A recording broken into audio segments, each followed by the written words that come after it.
Bonjour, Mathieu Luce, kinésithérapeute du sport à la clinique Dro. Je vais vous parler du protocole Dro Performance après chirurgie du ligament croisé antérieur.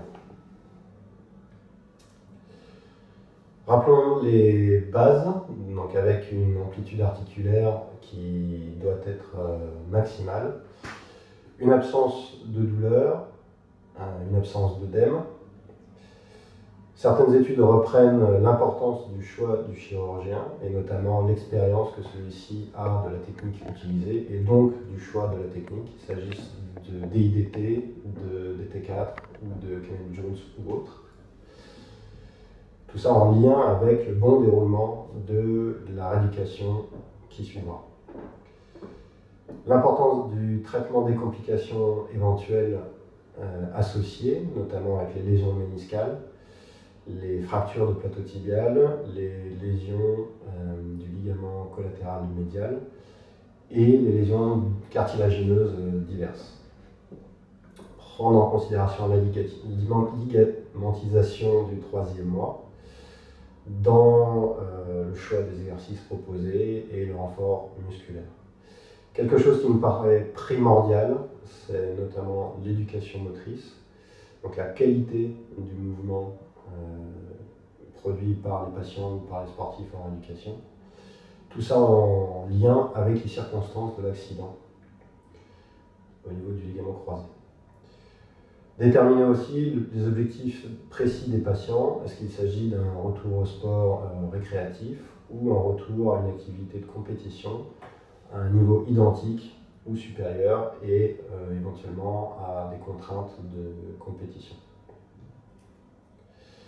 Le renforcement musculaire avec une préparation physique adaptée, donc avec une illustration ici d'une salle qui doit comprendre du renforcement musculaire, de la musculation, et donc l'intervention d'un préparateur physique associé au traitement.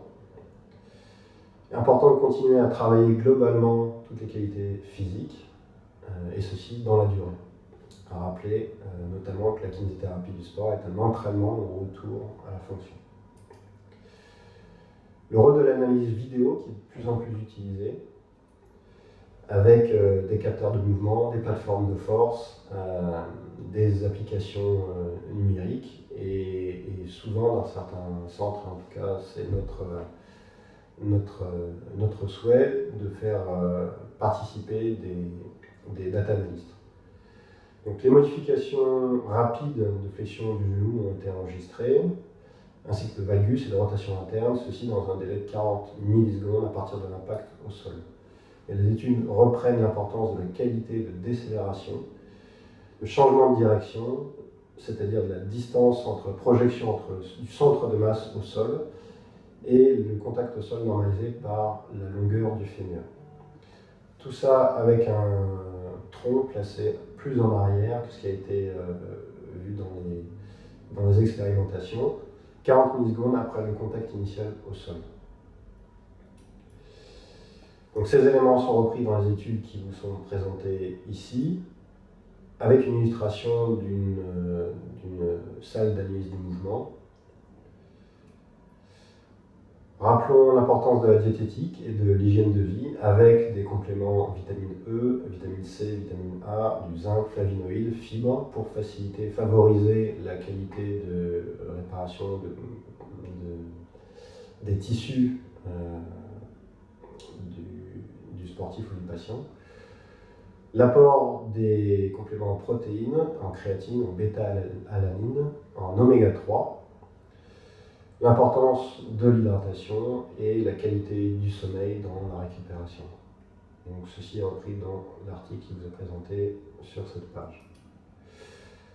La question des tests fonctionnels et du retour au sport est primordiale avec un consensus qui est toujours de rigueur au niveau des tests isocinétiques en termes de force, de puissance et d'endurance. La question que nous posons, c'est l'intérêt des tests du contrôle des rotations fémoro-tibiales.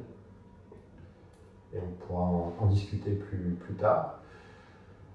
À noter l'importance des changements de direction et des rotations qui sont clés dans la qualité de ces mouvements, la baisse de l'impact des réceptions, les mouvements en rotation et décélération, la proprioception précoce et l'importance aussi des mouvements non anticipés, puisque la majorité des mouvements qui sont travaillés en séance de rééducation ou en préparation physique sont malheureusement assez stéréotypés. Donc tout ça est en lien avec les tests classiques, donc notamment les hop tests, qui sont bien insuffisants.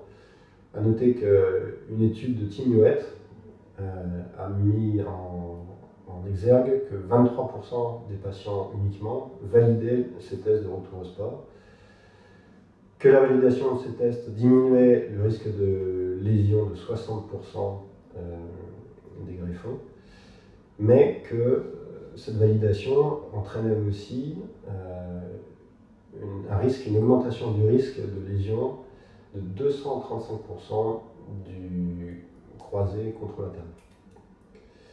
Voici les études qui reprennent, en tout cas qui montrent ces données.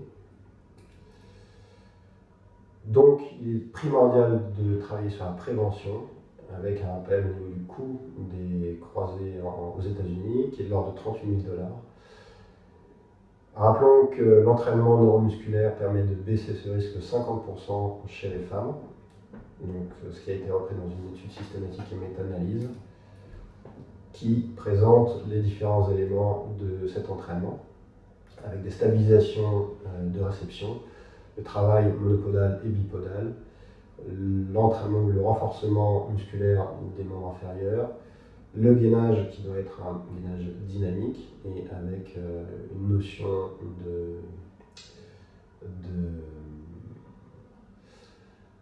d'intention. Et enfin, tous les éléments que vous pouvez voir sur ces graphiques avec les odds ratios. Voilà, merci de votre attention et à bientôt.